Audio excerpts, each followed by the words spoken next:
नमस्ते प्यारे साथियों, आपका एक बार फिर से स्वागत है। अभ्यास प्रश्न पत्र 4 कक्षा 7 विषय गणित RKSMB के 3 के आगामी तृतीय आकलन प्रश्न की पूर्व तैयारी हेतु इन अभ्यास में आइए देखते हैं आज के इस अभ्यास प्रश्न पत्र के दिए गए 5 प्रश्न, जिसका पहला प्रश्न हमें बोल रहा है संख्या 68,245 में 8 का स्थानीय मान आपको ज्ञात करना है। तो हमें यहाँ दिया गया है 68,245 में अंक 8 है, वो हजार के स्थान पर है, तो ये 8 और फिर पीछे हमने 3 जीरो लगा दिए। तो कहने का मतलब 8 का जो स्थानीय मान है वो यहाँ 8,000 हो गया। और वैसे आप देख सकते हो अंक 8 के पीछे 3 अंक हैं, तो आप यहाँ 8 के पीछे सीधे ही 3 जीरो लगा दो और वो उसका स्थानीय मान हो जाएगा। ये इसकी लघु विधि है। तो अपना जो विकल्प है वो बी एकदम सही है। चलिए अब देखते हैं दूसरा प्रश्न, जिसमें हमें एक मोबाइल का मूल्य 8,525 रुपये है और ऐसे ही 5 मोबाइलों का मूल्य ज्ञात करना है। तो ये गुणा पर आधारित प्रश्न है साथियों, जिसमें हमें एक वस्तु का मूल्य देकर के और एक से अधिक वस्तुओं का मूल्य पूछ लेता है। तो 8,525 एक मोबाइल का मूल्य है, उसको 5 से गुणा कर देंगे तो हमें यहाँ 5 मोबाइलों का मूल्य मिल जाएगा। गुणा इकाई की तरफ से शुरू होते हैं, तो 5 को 5 से गुणा किया, 5 × 25 हासिल की 2, तो 5 दूनी 10 और 10 और 2 हासिल वाली 12, फिर हासिल की हो गई 1, और 5 × 25 और 1 हासिल वाली 26 और फिर से हासिल के हो गए 2, तो 5 8 40 और 2 42। कहने का मतलब उन 5 मोबाइलों के 42,625 रुपये लगेंगे।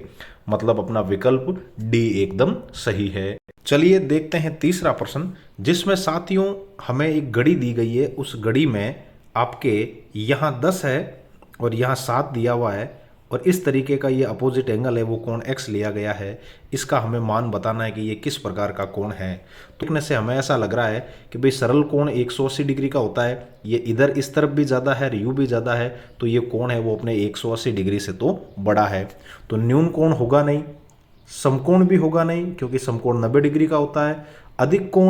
अधिक कोण आपके 90 से बड़ा और 180 से छोटा होता है, परंतु ये वाला जो कोण है वो 180 डिग्री से बड़ा है। इस कारण इस कोण को हम लोग वृहत कोण कहते हैं। कौन सा कोण? वृहत कोण। वृहत कोण साथियों, वृहत कोण, जो कि हमें यहाँ विकल्प में दिया हुआ ही नहीं है। यहाँ सी में पूरक की जगह वृत्त दिया हुआ होता तो अपना जो विकल्प सी है वो एकदम सही हो जाता। पूरक कोण ऐसे दो कोण जिनका योग 180 डिग्री हो, पूरक कोण कहलाते हैं, जो कि इस विकल्प में यहाँ लागू नहीं होता है। तो इसका जो सही आंसर है वो वृहत कोण होना चाहिए। इस अभ्यास प्रश्न पत्र का चौथा प्रश्न हमें बोल रहा है संख्या 5, 8, 6 और 9 में कौन सी संख्या घटाई जाए कि 3 से विभाजित हो जाए। तो साथियों 3 से विभाजित संख्याओं में अंकों का योग हमेशा 3 से विभाजित होना चाहिए। तो हम इसे जोड़ते हैं, 5 और 8 13, 13 और 6 19, 19 और 9 हो गए 28। 28 में 3 का भाग जाता नहीं है, तो इस वजह से हम इसमें से 1 घटाएंगे तो पीछे बच जाएगा 27, और 27 में 3 का भाग पूरा पूरा जाता है। तो हम यहाँ कम से कम है वो 1 घटाएंगे और अपना विकल्प बी है वो एकदम सही हो जाएगा। चलिए देखते हैं इस अभ्यास का आखिरी प्रश्न।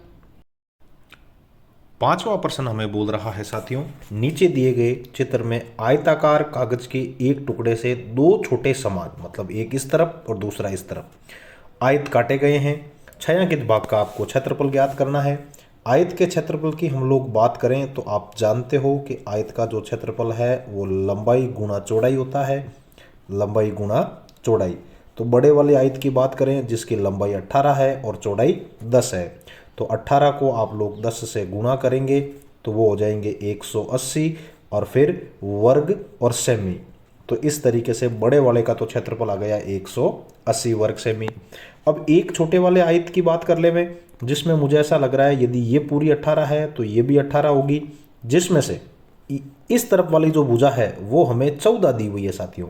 तो 18 में से 14 चली गई तो छोटे वाले आयत की लंबाई तो हो गई 4, और अब चौड़ाई निकालने की बात करें तो ये पूरी 10 है साथियों, जिसमें से ये इतनी सी हमें 4 दी हुई है, तो पीछे वाली जो इसकी चौड़ाई है वो बच गई 10 में से 4 घटाने पे 6। तो 10 में से 4 चले गए, पीछे बचे 6, तो 4 और 6 को गुणा करोगे तो छोटे वाले आयत का क्षेत्रफल है वो 24 वर्ग सेमी आएगा। इसका 24 है तो इसका भी 24 हो जाएगा। 24 प्लस 24 अपने यहाँ 48 हो जाएंगे साथियों। क्या करना है, 180 में से 48 को घटा देना है बस। तो 0 में से 8 जाएगा नहीं, 0 दाही वाले 8 से उधार लेके उसको 7 और खुद को बना लेगा 10। तो 10 में से 8 चला गया, पीछे बचा 2 और 7 में से 4 जाने पे पीछे बचते हैं 3 और फिर 1 का 1। तो यहाँ आयत के उस भाग का क्षेत्रफल जो शेष है वो 132 वर्ग सेमी है। उम्मीद है आपको ये अभ्यास पत्र समझ में आया होगा साथियों। फिर मिलते हैं अगले अभ्यास में, तब तक के लिए जय हिंद, राम राम।